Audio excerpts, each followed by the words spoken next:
Huguruwe kuri uyu wa 20 Mukakaro umwaka wa 2025 inkino z'umupira w'amaguru ku mutumba wa Rubirizi. Izo nazo zikazohuza imigwi yo mu bicimbiri nka Cibitoki, Karombo ya kabiri, Gihora, Musongati, Vugizo, Karombo ya mbere, Abawigeze hamwe n'Abahumure. Japhet Ishimirimana asanzwe arongoye uwo mutumba yamenyesheje ko babonye ko igisata c'inkino gishobora gutsimbataza amahoro n'umutekano mu kunywanisha bene gihugu mu butandukane bwabo, akaba ari nayo ntumbero yatumye bazishiraho gutyo bashobore no kuduza impano z'ugwaruka biciye mu mupira w'amaguru.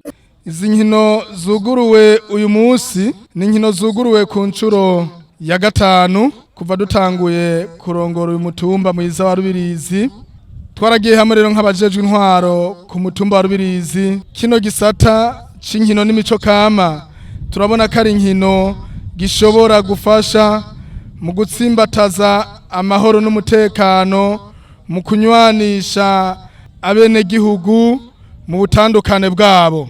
Niyo ntumbero yatumye tuzishiraho hamwe no kuduza impano z'ugwaruka biciye mu mupira w'amaguru. Mbere si mu mupira w'amaguru gusa, mwabonye n'umugwi ndangakaranga, hari n'imigwi hano ihari itamba indirimbo z'ikirundi. Ni akajoro keza kuko abafise impano zabo bazigaragaza muri kino gihe abanyeshure baba bari mu buruhuko.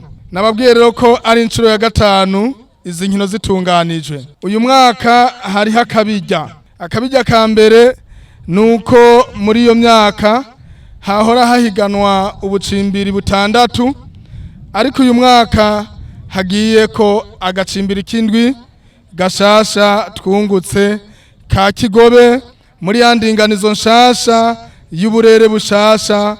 Ako gacimbiri nako kazitabira aya mahiganwa barimo muri aba batonze ngaha. Ikigira kabiri, mu myaka iheze hahora hahiganwa ubucimbiri gusa cane cane mu gwaruka, ariko uyu mwaka hagiyemwo Abahumure n'Abawigeze. Abawigeze ni kuva ku myaka 35 kumanuka, hama Abahumure ni kuva kuri 35 kuduga. Nico gituma rero mubona aho imbere hatonze imigwi 9. Nagomba rero ndabakengurukire mwebwe bubahwa, nshimire cyane abantu bashigikira kino gikorwa ca zino nkino, kuko izi nkino zarafashije cyane mutumba wa Rubirizi mu kumenyekana hirya no hino, mu kuduza impano z'ugwaruka, mu kunwanisha abene gihugu. Dusaba rero guhiganwa neza, aha bazokuramwo abakinyi bigenjeje neza kandi babaye abambere.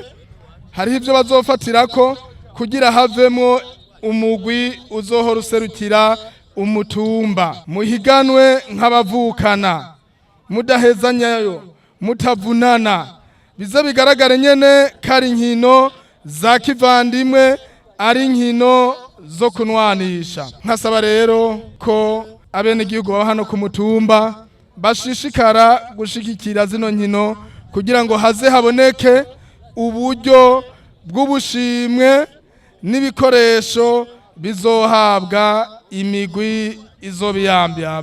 Mumenya ko umuguzi wa mbere ari uzohora serukira uwo mutumba mu yandi mahiganwa. Ivyo birori bikaba vyari vyatewe iteka n'umushinga amateka yatowe mu ntara ya Bujumbura, Sauda Mboneko, hamwe n'umunyamabanga w'umugambwe CNDD-FDD ku mutumba wa Rubirizi.